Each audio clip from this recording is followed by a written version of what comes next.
C'est une affaire mystérieuse et macabre. Il y a 10 ans déjà au Mexique, dans l'état du Guerrero, 43 étudiants disparaissaient sans laisser de traces. Depuis, des enquêtes bâclées, une corruption omniprésente et des victimes toujours introuvables.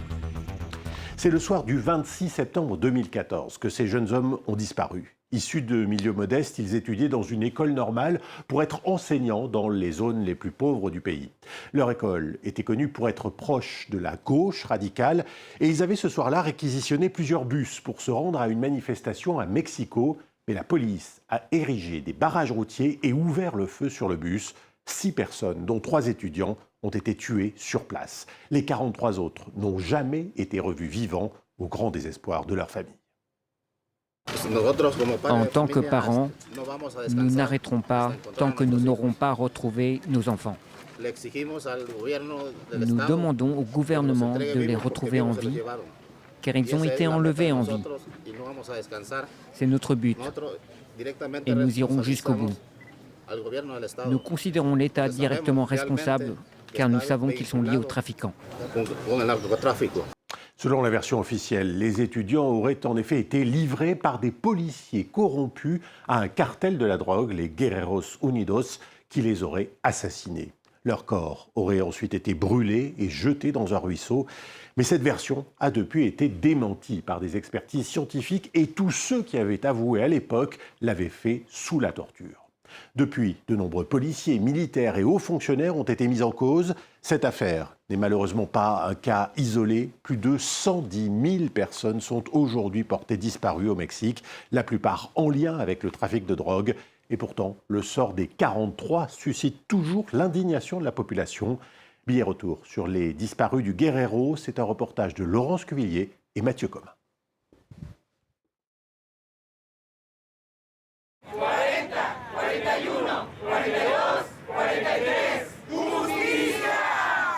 Bientôt 10 ans. 10 ans à venir chaque mois, inlassablement, sur le Zócalo, la place centrale de Mexico. Et d'y répéter la même question, où sont les 43 étudiants? On le répète, une seule chose compte pour nous, c'est de savoir où sont nos enfants. Ils les ont emmenés vivants.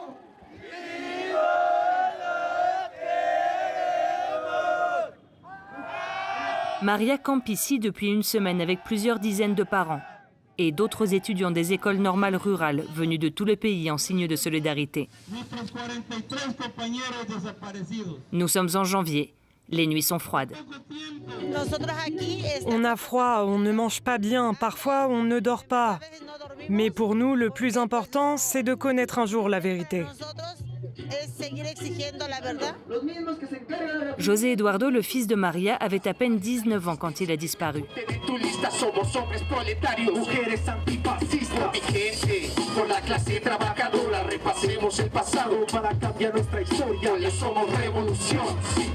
Revolución como Ayotzinapa, revolución como las normales, como las madres y padres de familia de nuestros camaradas. Y me siguen acá, por favor. Les familles sont venues demander une réunion avec le président mexicain Andrés Manuel López Obrador. Malgré plusieurs jours de manifestations, ils ne seront pas reçus. Le 26 septembre 2014, nos enfants ont été poursuivis par la police municipale, la police de l'État du Guerrero et la police fédérale, et l'armée aussi. Ils ont emmené un groupe d'étudiants et on n'a jamais su ce qu'ils sont devenus. Quand les enquêteurs ont voulu en savoir plus, ils se sont heurtés à un mur de silence. Un groupe d'enquêteurs indépendants a signalé qu'il manquait plusieurs centaines de documents numérotés dans les registres de l'armée. Quel rôle ont joué les militaires la nuit où les étudiants ont disparu? Cela reste la grande inconnue de l'enquête. Et le président nie jusqu'à l'existence des documents manquants. Malgré tout ce que peuvent dire les médias de manipulation, l'important, c'est d'avoir la conscience tranquille. On a tout donné. L'armée a donné tous les documents qu'elle avait. Au fil des années, les nouveaux éléments présentés par les autorités n'incitaient pas à la confiance. Comme cette vidéo où un ex-policier soupçonné d'avoir participé à l'enlèvement des étudiants est torturé par les enquêteurs.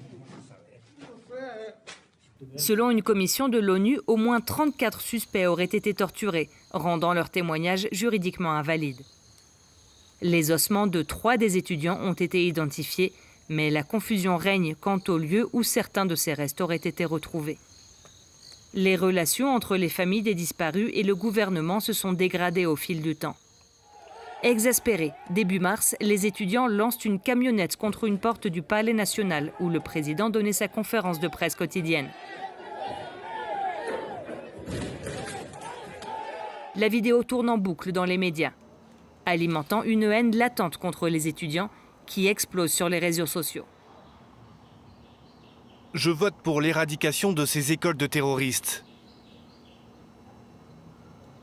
Ils auraient dû en faire disparaître 50 de plus, bande de délinquants profiteurs. Estudiantes de la Normal de Ayotzinapa bloqueaban la autopista del Sol. Dans un pays en proie à la violence au quotidien, les étudiants des 16 écoles normales rurales que compte le Mexique sont souvent critiqués pour leurs méthodes radicales et leurs débordements. Mais c'est grâce à eux que les populations les plus pauvres ont accès à l'éducation.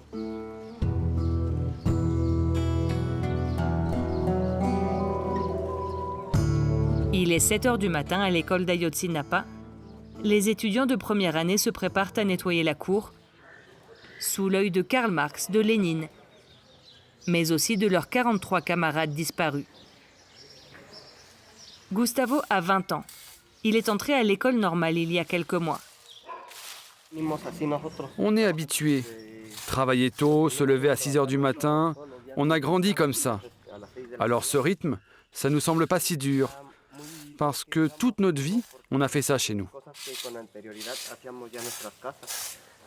Second de 4 frères et sœurs, né dans une famille très pauvre, il a commencé à travailler à l'âge de 14 ans dans le bâtiment. L'école normale était sa seule option pour pouvoir étudier. C'est ça la vocation des écoles normales.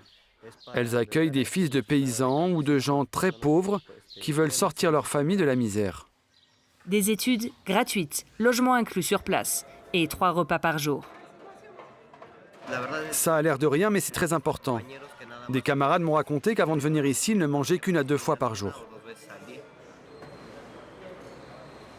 Devenir instituteur et aider sa famille, c'était aussi le rêve de José Eduardo. Je nettoie ces cosmétiques, ces eaux de Cologne et ces Tupperware. C'est ce que je vends pour gagner un peu d'argent. Maria est vendeuse ambulante. Elle et son mari vivent au jour le jour. Ça a été tellement dur quand mon fils a disparu. J'étais malade à l'époque, j'avais un cancer. Alors je lui avais dit, mon fils, cherche une école pour faire des études. Parce que je ne peux pas t'aider économiquement, je suis malade. Ton père travaille, mais ça paye tout juste mon traitement.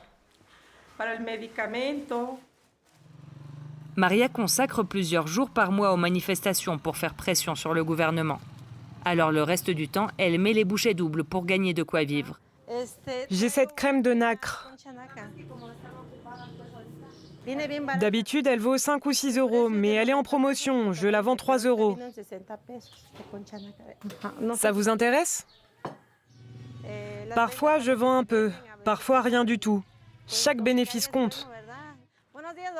Bonjour, Monsieur Pérez. Vous n'avez pas besoin de shampoing? Il est arrivé, il est en promotion. Oui, d'accord. Ok, je vous l'amène. Son mari, Cornelio, travaille dans le bâtiment. La disparition de José Eduardo a bouleversé leur vie.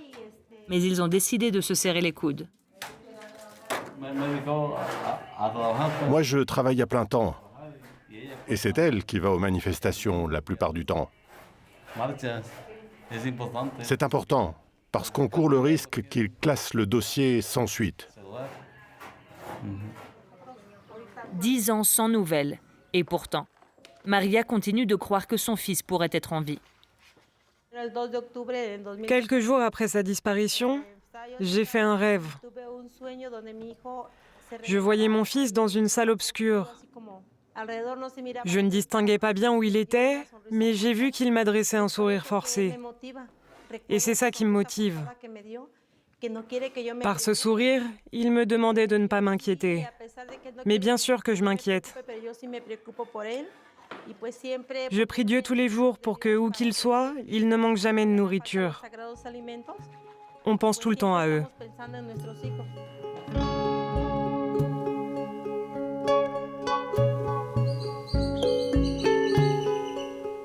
À l'école d'Ayotzinapa, le chiffre 43 est partout.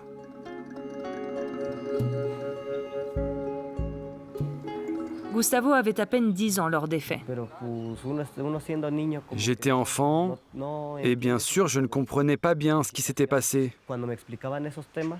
Et plus tard, quand on m'a expliqué et que j'ai compris, j'ai commencé à sentir une grande colère. Mais ça peut être une sorte de réveil pour la société mexicaine. Parce que ça nous fait réfléchir sur le fait que le gouvernement, quand il le veut, peut tout simplement faire taire les voix qui l'incommodent. Dans les écoles normales, en plus des cours, les étudiants élèvent des animaux de ferme, cultivent des champs avec les moyens les plus rustiques. Tout est fait pour les préparer à aller travailler dans les régions pauvres et isolées. En classe ce matin, ils font le bilan de leur premier stage d'observation dans des écoles primaires. Il y a beaucoup de conflits dans ce village. Et au final, ça retombait sur les élèves. Les adultes transmettaient cette situation conflictuelle à leurs enfants. Et avoir du matériel didactique, c'est très important pour les rapprocher et les faire jouer ensemble.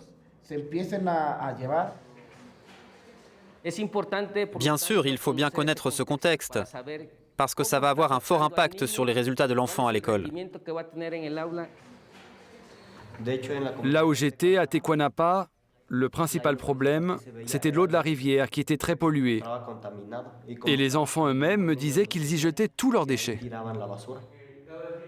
Sans les écoles normales et cette éducation à la dure, des milliers de villages mexicains resteraient sans instituteurs, dans un pays où 43% de la population vit sous le seuil de pauvreté. En ce qui me concerne, cette vie dans laquelle je devais commencer à travailler à 6 ou 7 heures du matin et jusqu'à 8 heures du soir, presque sans manger, ça ne me plaisait pas. Je trouve que c'est injuste. Et d'une certaine manière, si j'arrive à sortir diplômé de cette école, ça sera pour aller dans des zones isolées et essayer d'y changer les choses. Et pour apprendre aux enfants à analyser la situation et à avoir une pensée critique. Le Guerrero, où se trouve Ayotzinapa, est l'un des États les plus pauvres du Mexique. Plusieurs cartels de la drogue s'y livrent une guerre sans merci. Alejandro, lui-même formé à l'école, est instituteur dans un hameau depuis 12 ans. Avec des bouts de ficelle, il essaye de maintenir ses élèves sur les bancs de la classe.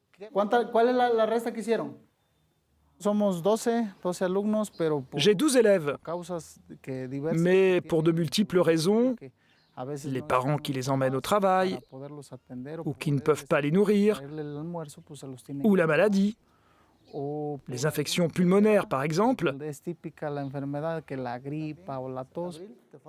C'est très rare qu'ils soient tous là.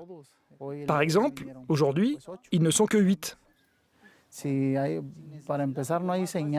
Ici, les téléphones mobiles n'ont pas de signal. On ne peut pas passer d'appel. La commission d'électricité vient tout juste de nous installer Internet, mais ça ne fonctionne presque jamais. Pour un salaire dépassant à peine les 500 € par mois, il doit parfois partager son repas avec des élèves venus le ventre vide. Je l'ai toujours dit, mes études à l'école normale d'Ayotzinapa ont été la meilleure chose qui me soit arrivée. J'y ai appris à lutter, à vivre, à survivre même, je dirais, et aussi à partager. Les mois ont passé. Les Mexicains ont élu une nouvelle présidente. ¡Sí se pudo! Claudia Sheinbaum, la dauphine de López Obrador. Me comprometo a que no les voy a defraudar. La troisième administration depuis que les étudiants ont disparu. Entre espoir et lassitude, les étudiants continuent de manifester chaque 26 du mois. Tu as de l'espoir que le prochain gouvernement résolve le cas? Sincèrement, non. Je n'aurai confiance en aucun gouvernement là-dessus. Ils vont juste continuer à créer des écrans de fumée.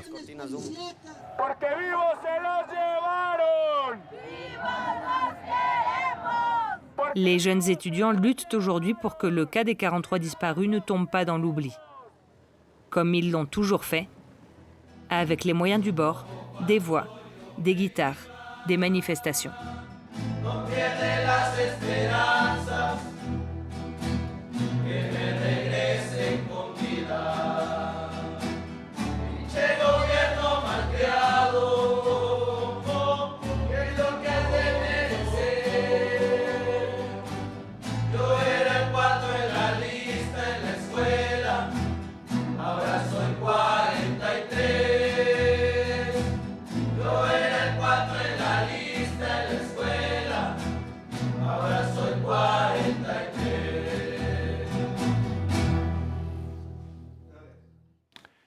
Et voilà pour ce reportage au Mexique, 10 ans après la disparition des étudiants du Guerrero. Un reportage que vous pourrez retrouver bien sûr sur france24.com. Je vous dis à très vite pour un nouveau numéro de Billet Retour.